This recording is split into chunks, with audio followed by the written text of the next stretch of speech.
¿cuál debiera ser, cuál es el resultado práctico de este llamado? Cuarta parte. El resultado práctico de esta vocación, que surge de un llamado, lo veis ahí subrayado. Yo pues, preso en el Señor, pues os ruego que andéis como es digno de la vocación con la que fuisteis llamados. Muy bien, aunque Pablo ha separado la teoría de la práctica, y está bien hacerlo así, ¿no? Él ha separado la teoría en la primera parte de la carta y en esta segunda parte que comenzamos en este versículo 1 del capítulo 4, lo que hace es exponer la práctica. Lo ha hecho para que entendamos bien en esa primera parte, lo ha hecho para que entendamos bien quién es Dios y lo que Él hizo, y quiénes somos nosotros y nuestra necesidad de Él. Si no entiendo bien eso y toda su gracia, ¿cómo voy a responder? Voluntariamente, pero irresistiblemente.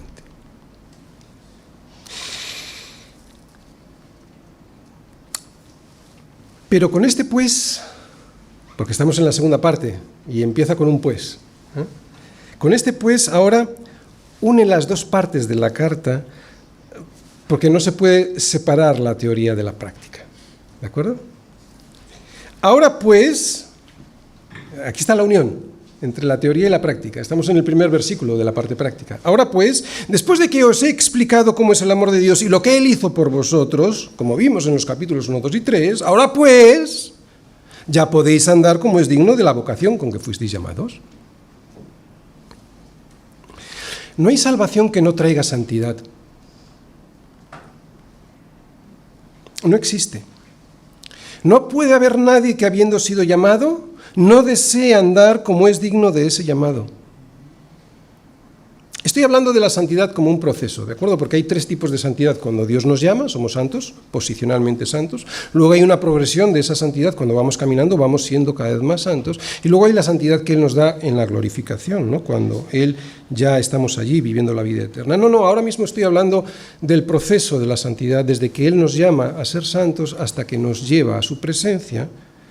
No hay salvación que no traiga esta santidad de la que hablo, o sea, ir caminando. En nuestra vida diaria no podemos separar la práctica del llamado de Dios. Hay muchos creyentes que dicen que creen, pero que en sus vidas no se nota en absoluto eso. Y no me refiero a los pecados en los que puede caer circunstancialmente cualquiera, me refiero a esa vida que denota un estado que en absoluto se parece al que Dios ha diseñado para un hijo suyo. Cuando te empeñas en trabajar en ese lugar al que sabes que Dios no te ha llamado, pero en el que te interesa seguir, por lo que sea. Cuando sigues con unas amistades que te van a llevar al abismo porque no eres capaz de ser tú quien les influyes, sino que son ellos los que te influyen a ti. Cuando te empeñas en casarte con alguien que es un yugo desigual y que por lo tanto, va a tirar hacia el lado que Dios no quiere que vayas. Cuando eres infiel a tu mujer o a tu marido por muchas excusas que pongas, cuando usas la mentira para conseguir tus fines, cuando te resistes a ser parte del cuerpo de Cristo que es la Iglesia, como veremos en los siguientes versículos, con toda humildad y mansedumbre, soportándoos los unos a los otros, con paciencia, solícitos en guardar la unidad del Espíritu en el vínculo de la paz, cuando haces esto, o parte de esto, o algo similar a esto, y lo haces de una manera sistemática y sin ser sensible a la voz del Espíritu Santo que te dice lo que dice la Escritura, entonces yo dudaría del llamamiento de Dios a tu vida. O estás contristando al Espíritu Santo de Dios, porque nadie que ha sido llamado por Dios de una manera eficaz puede vivir así, sin arrepentirse y sin querer despojarse del viejo hombre que está viciado conforme a los deseos engañosos. Teoría y práctica son parte de una misma cosa. ¿Cuál es esa cosa? El camino por el cual debemos andar. Parece una obviedad, pero hay que decirlo, por un camino se anda.